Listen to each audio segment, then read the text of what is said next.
Hey guys, Redneck Mini 14 here. On today's episode of The Guns That Shaped Me, we're going to talk about the very first gun that I ever owned and the gun that sent me down the rabbit hole of buying and acquiring more and more guns to add to my collection. So, in the last couple of episodes, we talked about the first type of gun that I ever shot and had fun with as a child, the Red Ryder BB gun.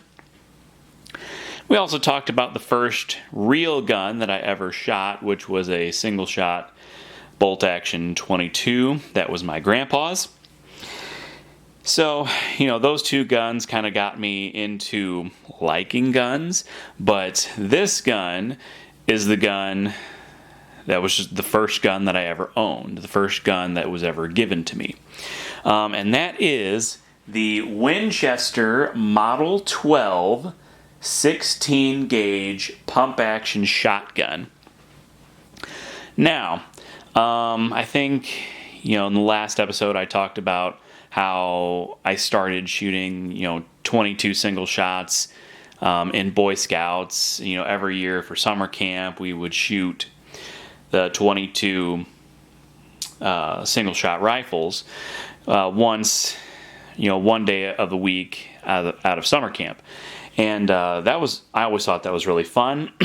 And I also, somewhere in there when I got older, they also offered shotgun shooting, so on a skeet range. And I can't remember, I think I did go shooting shotguns at summer camp before I ever got this gun. So I was probably, I think I was 14 or 15 when I got to shoot shotguns and learn how to shoot skeet. And those were they had a bunch of different ones. They had like Mossberg 500s, Remington 870s, and some semi-autos like, Berettas or Benellis, whatever. I don't know exactly what they were. But when I was 16, so in high school, they offered a class called Outdoor Pursuits. And part of the Outdoor Pursuits class was that you got your hunter certification for the state of Missouri.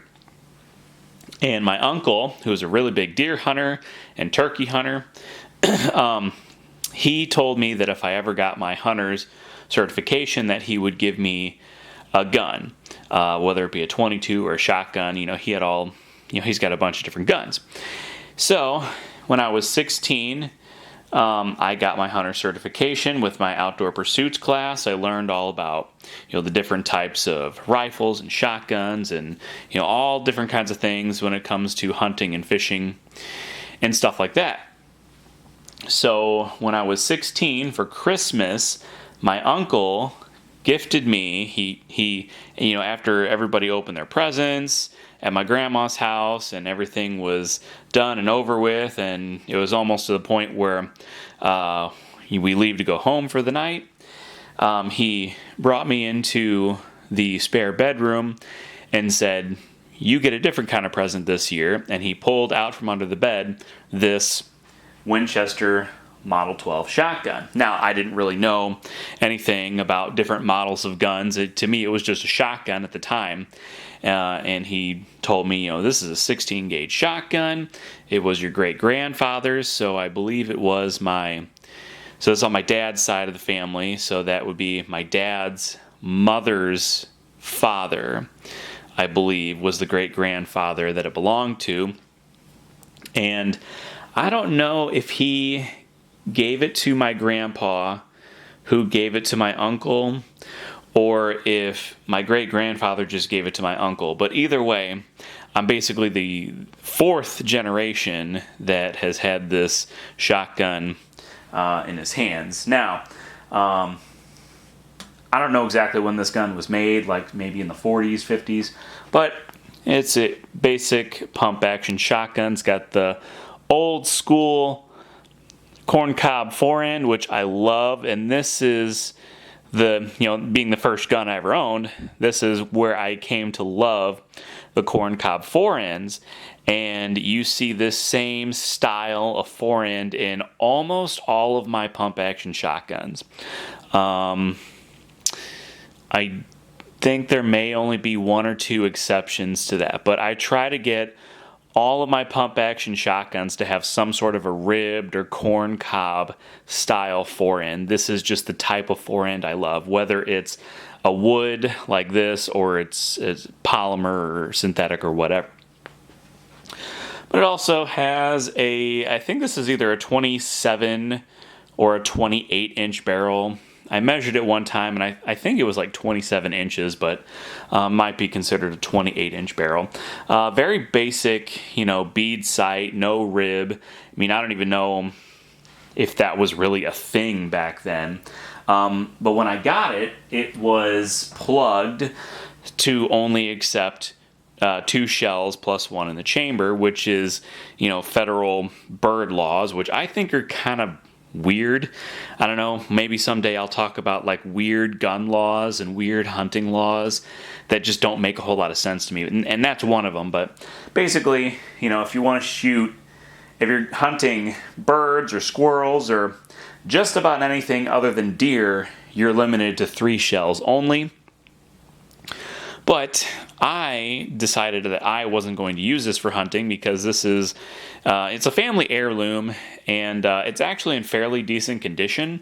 It does have a few nicks and scrapes and stuff.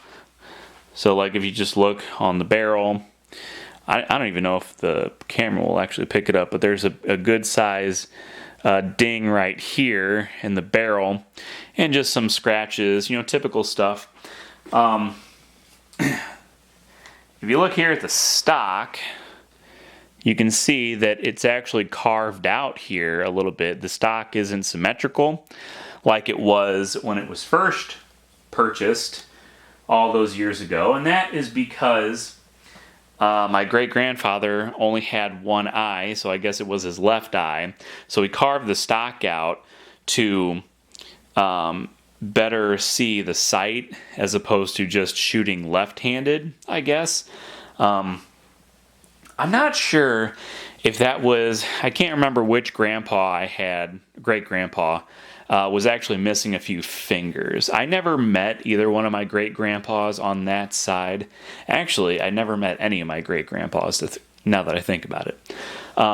But one of my great-grandpas on that side of the family only had like 2 fingers on one hand, a thumb and a pointer, I think. I'd have to ask my dad about that. But anyway, so he carved out the stock, and it was set up for hunting. But I decided I didn't want to take this gun hunting because I didn't want to take it through the woods, and it doesn't even have a sling, and I didn't want to like drill any holes in the stock to put a sling on it. So I decided that I was not going to use this shotgun for hunting.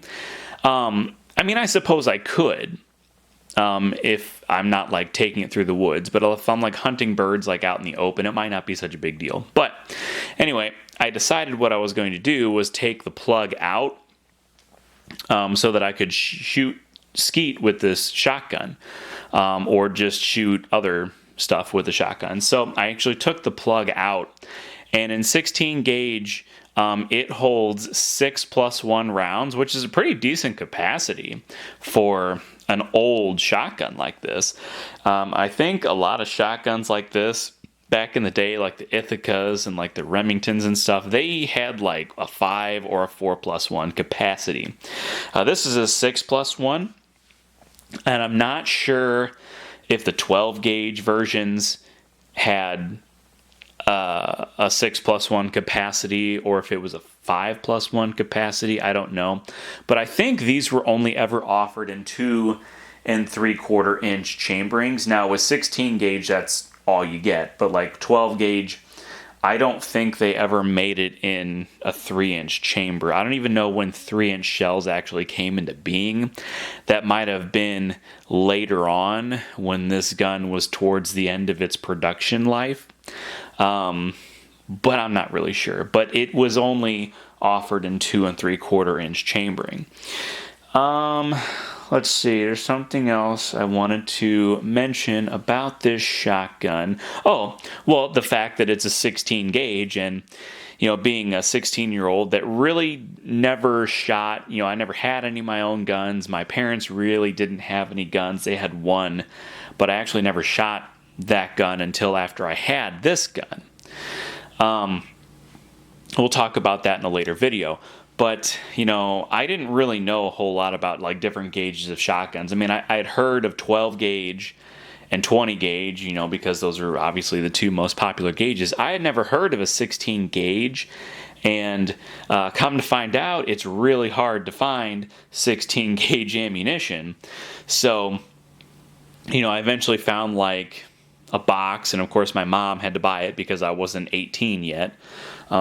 Anyway, I finally took the gun out and I shot it, and I found that it actually did not want to eject the shell, so it would extract the shell. So, it would cycle and it would extract the shell, but it wouldn't eject the shell. And, I'd have to take a knife or something, get it in there and get the shell out. And I just kept running into that problem. So I actually had to give it to my great uncle on my mom's side. He is a big gun guy. He has like a huge vault lined with guns, and these aren't like tactical guns. These are like guns like this, old John Browning guns and stuff like that. He loved John Browning and all the old shotguns and rifles that they had back in the early part of the 20th century and stuff like that. Anyway, I gave it to him, and he took it apart and cleaned it, and now it works just fine. So it's probably just that it really needed to be cleaned. But I took this gun and I've shot skeet with it, not like a ton, because 16 gauge is expensive and hard to come by. But, I would take it out every once in a while back in my early days of being a gun owner and shoot skeet with it. I shot slugs with it a few times. In fact, my very first YouTube video is me shooting this very shotgun, shooting slugs through the gun, shooting like tin cans and I don't even remember. I think I was shooting water jugs and tin cans is what I was shooting. That was the very first YouTube video I ever made, and I wanted my first YouTube video to be of me shooting the first gun that I ever owned, and so that's why I did that. I had a few other guns at the time, but this was the gun I wanted to show off, and I've made several other videos with this gun. I don't think I've ever done any like skeet shooting videos, and I honestly don't even know how exciting a skeet shooting video would be. If anybody would like to see that, I guess I could do that at some point. But, most people usually like to see shooting steel targets or shooting reactive targets like water jugs and 2 liters of soda, things that like explode or move, fly across the range when you shoot them. That's what people usually want to see. So, I've made a few videos with this gun over the years. It's at this point in my life, my gun collecting life, it basically just sits in the safe, and that's for one of two reasons. One, it's expensive to shoot 16 gauge ammunition compared to 12 gauge. Two, it's a family heirloom, and I really don't want to like shoot it a ton because I would like to pass this down to my niece or my nephew. Me and my wife, we don't really plan on having kids. Maybe we'll adopt someday, but it's not really in the cards. That's a topic for another day, but I might pass it on to my niece or my nephew. I want to keep it in the family, so I don't really want to shoot it a whole bunch and mess it up, so it really just sits in the safe for the most part. You know, every once in a while I might take it out and shoot it, but these days, I mean, there's a bunch of guns in my collection that I just haven't shot because I just don't have time, or I don't have the money to replace the ammunition that I have when I shoot it. Just because, you know, I don't have a whole lot of money and I can't really afford to go shooting. I'll go shooting every once in a while, 22s, shotguns, and, you know, hunting rifles every once in a while, sighting them in. But I haven't really done a whole lot of shooting lately, and it actually is kind of sad. You know, maybe in the next couple of years, once I start making a little more money, I can afford to go and shoot a little more often. But again, like I said, it's time. I don't always have the time because I'm always busy, which is also why I don't put out very many YouTube videos lately. But anyway, I think that's really all I have to say about this particular gun. It started my journey as a gun owner, a gun enthusiast, a gun collector, and it really just paved the way for me liking guns and collecting the amount of guns that I currently have, which is actually quite a bit for somebody who doesn't have a lot of money. But yeah, it's just been a really good shotgun. There's a lot of family history behind this gun, and I hope to keep this gun in the family long past when I have left this earth. Hey, before I go, I just thought I'd remind everybody that I do have a second channel called Redneck Off the Range.